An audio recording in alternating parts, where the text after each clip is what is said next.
साथियों नमस्कार, मैं डॉक्टर राधेश्याम सिंह, भूतपूर्व उप परिनिदेशक कृषि विभाग। नमस्कार, आपका स्वागत है हमारे YouTube चैनल कृषि दर्पण में। साथियों, आज हम जो है बात करेंगे मक्का की फसल के बारे में। खरीफ की जो है मक्का एक मुख्य फसल है। धान के बाद मक्का का जो दूसरा नंबर आता है। साथियों, कुछ किसान जो पहले ज्वार बाजरा सब्जी या दलहन तिलहन करते थे, वो अब जो है इसमें डाइवर्ट होकर के इसको छोड़ करके मक्का की खेती की तरफ विगत कुछ दिनों से आ रहे हैं। इसका मुख्य कारण ये है कि मक्का में जो है लागत कम है, परेशानी कम है और उत्पादन इसका बम्पर होता है। मक्का की फसल जो है 80 से 100 दिन में पककर तैयार हो जाती है और इसकी जो हाइब्रिड प्रजातियाँ हैं उनकी पैदावार जो बहुत बम्पर है, वो जो है 70, 75, 65 से 75 कुंटल प्रति हेक्टेयर तक इसकी पैदावार होती है। तो साथियों, ये जो है आपकी मक्का जो है दाने के लिए, भुट्टा के लिए और चारे के लिए ये उगाई जाती है। अब हम जो है आज मक्का की फसल को कैसे बेहतर तरीके से करें, इसकी कैसे वैज्ञानिक खेती है, इसके मुख्य बिंदुओं पर मैं आपके सामने एक हाईलाइट डालूंगा। तो साथियों, सबसे पहले हम चलते हैं इसके मक्का के लिए भूमि का चयन। भूमि जो है ऐसी होनी चाहिए जिसमें जल निकास की अच्छी व्यवस्था हो और बलुई दोमट मिट्टी इसके लिए सर्वोत्तम रहती है। इसमें मक्का के खेत में कभी पानी नहीं भरना चाहिए। कोशिश ये रहे कि जब भी कभी अधिक वर्षा हो जाए तो जल निकास अच्छा हो जाए। साथियों, जहाँ तक भूमि की तैयारी की बात है तो भूमि की तैयारी में इसमें एक जुताई जो है मिट्टी पलट हल से और 2-3 जुताई जो है कल्टीवेटर से करके मिट्टी को भुरभुरी बना लेना चाहिए। अब साथियों, अगली बात आती है कि इसमें इसका भूमि का शोधन। भूमि के शोधन के लिए हमें क्लोरोपायरीफास 20 EC 1 लीटर 1 एकड़ के लिए कुछ बालू में मिला करके ज़मीन में ही फेंक देना चाहिए, ताकि ज़मीन से होने वाले अनेक कीड़े जो है इससे नष्ट हो जाएं। भूमि शोधन के साथ साथियों, अब हम चलते हैं इसमें बेसल ड्रेसिंग में मतलब उर्वरकों का क्या प्रयोग होता है। खाद एवं उर्वरक का जहाँ तक सवाल है, मक्का के लिए जो है इसकी हाइब्रिड किस्में हैं। इनके लिए जैसे 2-3 ट्रॉली सड़ी हुई बढ़िया गोबर की खाद को हमें भूमि की तैयारी के समय ही मिला देना चाहिए। इसके बाद जो है DAP 50 किलोग्राम, MOP 40 किलोग्राम और 20 किलोग्राम यूरिया, इनको जो है हम मिक्स करके ज़मीन में मिला देते हैं। साथियों, इसके लिए एक बेसिक तत्व और है, जैसे सल्फ़र 10 किलोग्राम और जिंक सल्फेट 10 किलोग्राम। इनको इन खादों में न मिला करके अलग से ही हमें बुवाई से पहले मिट्टी में मिला करके हमें जुताई के समय में। साथियों, मैंने इसमें फर्टिलाइज़र के बारे में जैसे बताया है कि इसके बेसल ड्रेसिंग में आपने DAP, MOP, कुछ यूरिया, जिंक सल्फेट और सल्फ़र इनको मिलाया है। इसके अलावा इसमें टॉप ड्रेसिंग में भी कुछ यूरिया को देने की आवश्यकता पड़ती है। इसमें यूरिया जैसे हमारा 66 किलोग्राम यूरिया हमें 3 बार में देना है। प्रथम बार में जो है जब फसल हमारी 20-25 दिन की हो तब हम खेत में जो है टॉप ड्रेसिंग के रूप में फेंक देते हैं। फिर उसके 20 दिन बाद लगभग जब हमारी फसल 40-45 दिन की हो तो दूसरी किस्त जो है 22 किलोग्राम जो हमारा यूरिया है उसको दोबारा में हम फेंक देते हैं। और त्योहारा में जब हमारी फसल आपका लगभग 60-65 दिन की हो तब हमें जो है जो शेष 1/3 यानी 22 किलोग्राम यूरिया है उसको जो है तब फेंक देते हैं। इस तरह 3 किस्तों में यूरिया भी। साथियों, मक्का की प्रजातियों का चयन ऐसा करना चाहिए जिसका उत्पादन एकदम बम्पर हो। मक्का की जो हाइब्रिड प्रजातियां हैं वो ऐसी आई हैं जिनमें कई रोग भी नहीं आते हैं और जो है बहुत अच्छा उत्पादन देती हैं। तो मैं आज आपको 3 वैरायटियाँ ऐसी बताऊँगा जिनका बहुत ही बढ़िया उत्पादन है। साथियों, इन वैरायटियों में जो है आपकी सीड टैग का जो है 740, एक जो है सीड टैग का 740, दूसरा जो है MNH का जो है वो 920 और तीसरा जो है COH का 8। ये 3 प्रजाति हाइब्रिड ऐसी हैं जो बहुत अच्छा उत्पादन देती हैं। लगभग इनकी उत्पादन जो है 70 कुंटल प्रति हेक्टेयर तक है। इसमें ध्यान ये रखना है, यदि आपका ये एडवांटा कंपनी का या फिर आपका पायनियर का अगर ये बीज मिल जाए तो ज़्यादा बेटर है। तो ये प्रजातियों का चयन करेंगे।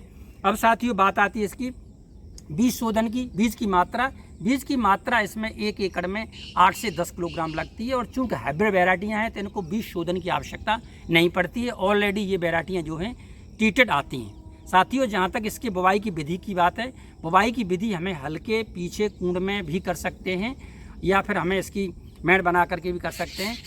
ध्यान ये रखना है कि इसके पंक्ति से पंक्ति की दूरी लगभग आपके 45 सेंटीमीटर यानी 1.5 फुट होना चाहिए और पौधे से पौधे की दूरी 30 सेंटीमीटर यानी 1 फुट होना चाहिए।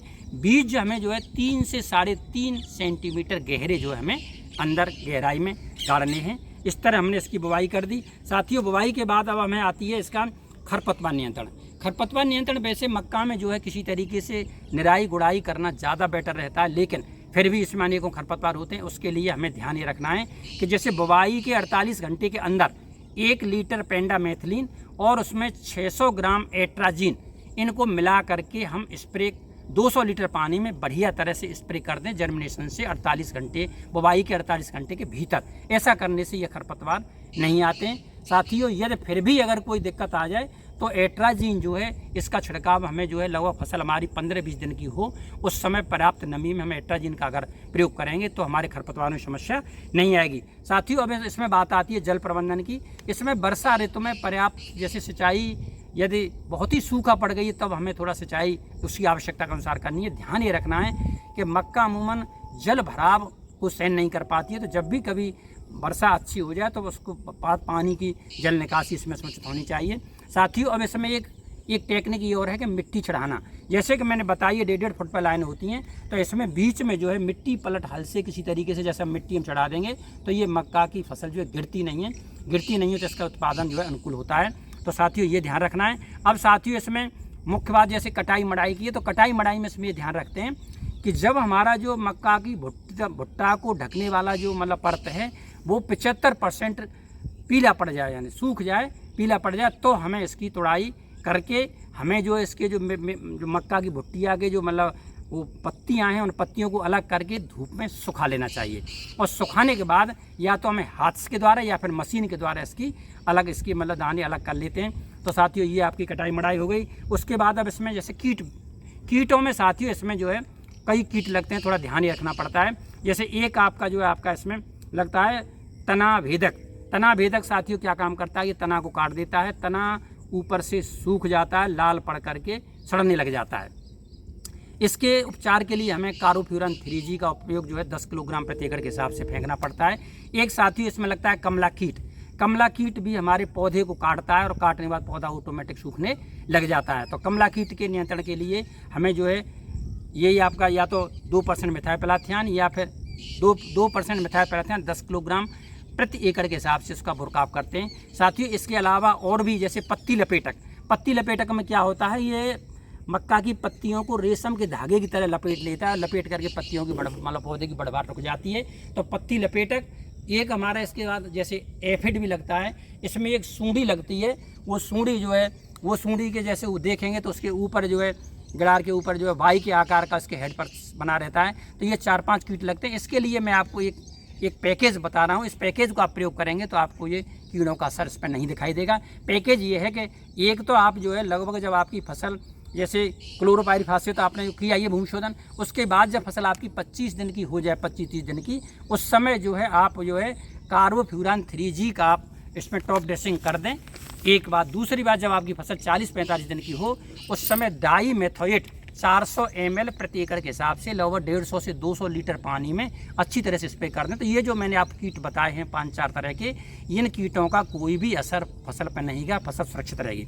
अब साथियों, इसमें आते हैं बीमारियाँ भी इसमें कई आती हैं। जैसे इसमें आपका एक तो आपका झुलसा आता है, झुलसा के अलावा इसमें डाउनी मिल्ड्यू आता है, इसमें रूट रॉट आता है, डाउन रूट आता है। इस तरह के कई फफूंदीजनित बीमारियां आती हैं। इन बीमारियों की रोकथाम के लिए भी हमें जैसे मान लीजिए एक तो उपचार ये है कि आप किसी तरीके से थायोफ्रेड मिथाइल जो है ये आपका बायर कंपनी का आता है, इसको जो है आप चाहें तो 400 ग्राम प्रति एकड़ के हिसाब से 150 लीटर पानी में इसके स्प्रे करना है। अथवा ये आपका ये नहीं है तो फिर साफ जो आती है उसमें 12% कार्बन होता है और 63% मैंको जो होता है। ये सिस्टमेटिक और कॉन्टैक्ट दोनों तरह का है।